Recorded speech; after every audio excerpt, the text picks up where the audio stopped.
Nosso grupo irá falar um pouco sobre a escola Reggio Emília.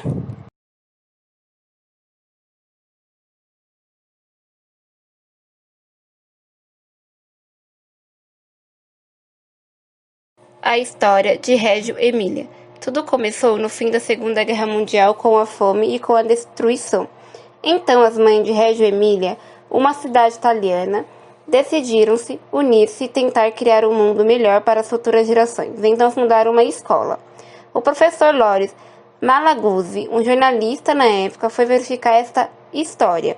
Empolgou-se com a iniciativa e abandonou o emprego para sistematizar o tipo de ensino que estava a nascer. A maior lição que as mães pretendiam transmitir aos seus filhos era o fato de ser possível reconstruir algo a partir das ruínas, que era o que estava acontecendo na cidade. Esse é o verdadeiro sentido da coletividade e união para se alcançar um objetivo. E nesse espírito, a escola foi formada e estruturada. Todos participaram e contribuíram, os pais, os comerciantes e a sociedade. Modelo Reggio Emília. A principal mensagem deste modelo é que com união todos os objetivos podem ser alcançados. Utiliza a linguagem de arte para que a criança possa expressar e demonstrar o que quer, o que sente, o que deseja. Depois da recolha desta informação, os pais juntam-se e fazem o planejamento das aulas dos seus filhos. As competências das crianças não são exploradas pelo mundo da arte. O que acontece é que a arte é o meio utilizado para que depois se consiga transmitir outros conhecimentos à criança. A proposta central da Reggio consiste em desenvolver as 100 linguagens da criança.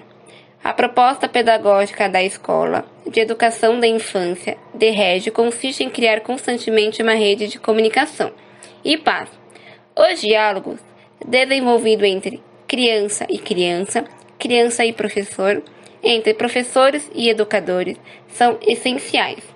Em Reggio, os professores e educadores entendem que as crianças falam para dizer algo, para comunicar com a necessidade básica de qualquer ser humano, e desenvolver o que se chama de pedagogia da escuta, ou seja, as falas são registradas e tornam-se parte da documentação dos projetos, relatórios e diários.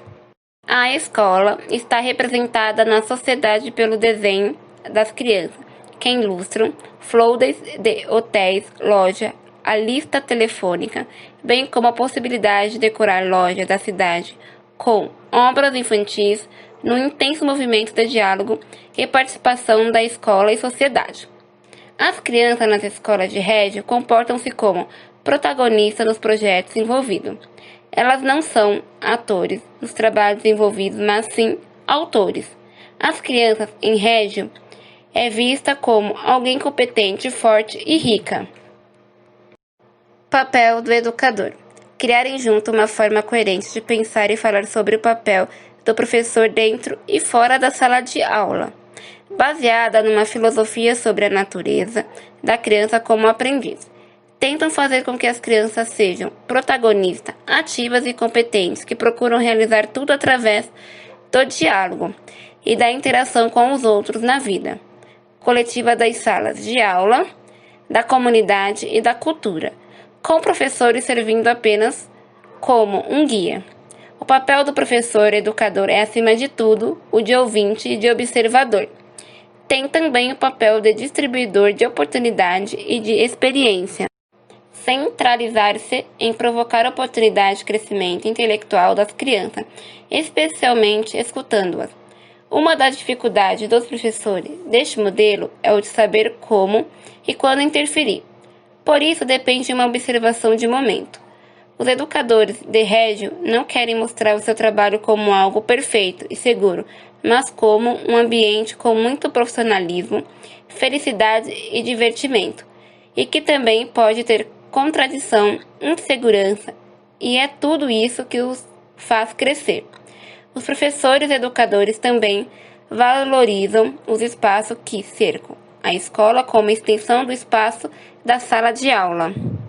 O educador é apenas o mediador dos desejos e das necessidades das crianças. Em Reggio Emília, os educadores fazem sempre registro dos processos e dos seus resultados com as crianças, com o objetivo de oferecer às crianças uma memória concreta e visível do que disserem e fizerem, a fim de servir como ponto de partida para os próximos passos na aprendizagem. Servir também para os educadores como se fosse uma espécie de ferramenta para a pesquisa. Oferecer aos pais e aos públicos informações detalhadas sobre o que ocorre nas escolas. Este registro pode ser feito através de slides, posters e até mesmo o uso de vídeo de modo a registrar as experiências das crianças. Pais e comunidade. Os pais participam na vida escolar dos filhos. Neste modelo, a escola funciona como uma espécie de continuação do que vive em casa. Os pais, alunos, professores, educadores organizam tudo em conjunto. Papel do atelierista é o de criar possibilidade de concretizar as fantasias infantis. Por exemplo, se um dos projetos fosse o Parque de Pássaro, as crianças imaginaram como seria fantástico se os pássaros também tivessem um porquê de diversões, uma fonte para refrescar e outros brinquedos para alegrá-los. A função do adulto foi alimentar essa ideia e construir uma rede de parceria com a comunidade. Imprensa, os profissionais da área da construção, como o encenador, por exemplo, e o professor que utilizavam os desenhos e as ideias dos alunos e discutiam o processo de descoberta e desenvolvimento das crianças.